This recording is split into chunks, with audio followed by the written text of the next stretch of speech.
All right, Frank Rizzo. Yeah, I had to run to Frank Rizzo's house. I actually went to school with his niece. She went to St. Raymond's with me. And I run to Frank's house because he had the dogs, the canine dogs.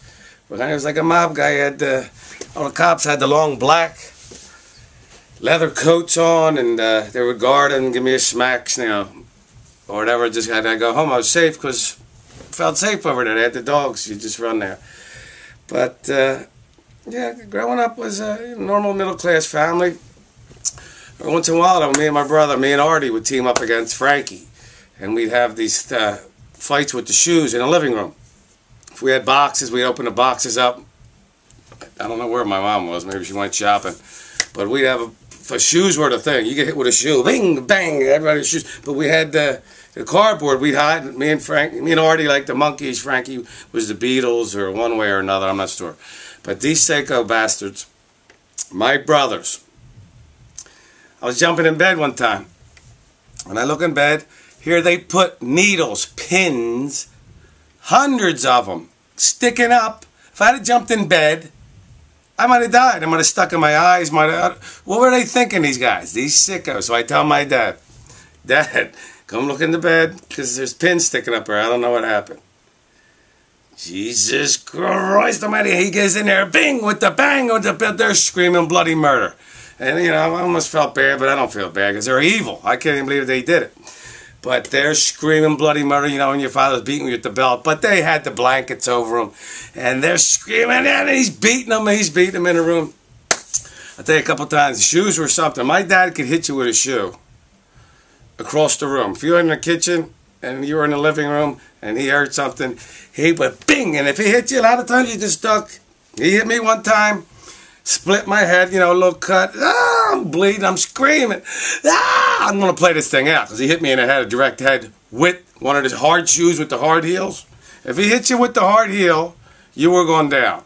So he cut me and blood's all over my face. And then, Jesus Christ, I'm sorry, Jesus Christ. I'm screaming. I'm going to play this thing out the best I can so I ain't get hit anymore. He took it at a certain point. He knew we were screaming. It was a story. But just in case he heard us, he acted like he was concerned. He would backhand you. He would hit you. But mostly through shoes. Shoes were a major part of our discipline as we were growing up. I used to run over Corvettes, hang in the parking lot then. I had football, which I broke my shoulder, and I was out for the season. Starting fullback, starting middle linebacker. I was the shit. But 85-pound police athletic lead.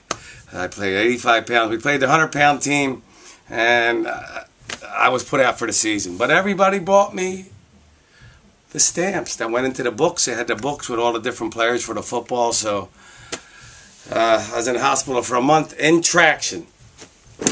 I'm not kidding you, me. I was in traction, and it's in one of the movies here somewhere. But I had a pin stuck in my elbow. This elbow, and I had to stay like this with the pin through my elbow for a month. My arm grew like that. Chestnut Hill Hospital again. So after the month, me screaming, I got all these shots. They had me hooked on stuff back in for the pain. A pin through my elbow with these two concrete things hanging in the back of me. Right? The doctor comes in, and now they're in a rush to put it down here, so they strap something around my belly.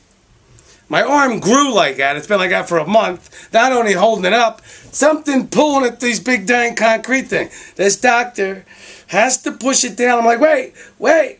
Yeah, I got it. Got his hand. Hold him. They put it down and then wrapped it. I was stuck like this. Let me tell you what. Then I went out and I got in a fight with my first black guy in front of everybody. 9 years old. I got in a fight. That's when I got my bones. I fought with the guy.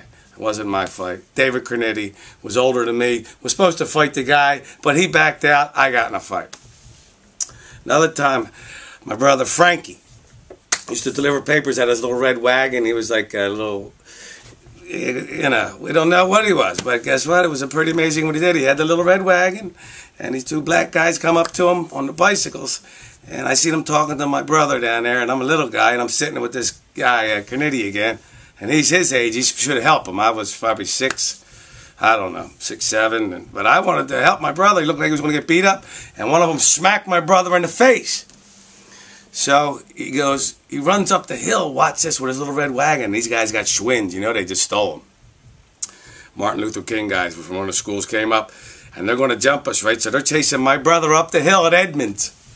He goes, watch this. He pulls out a pole he had underneath the newspapers. He had a steel pole. Come on. Yeah. And then he turned around and took off. That was amazing. Franklin saved the day. So this is all before I'm 9. All right. I'll tell you a little bit more later. But, yeah, they almost got me with the pins. Good beating. And the shoe was the major part of the discipline. Yeah, the 60s.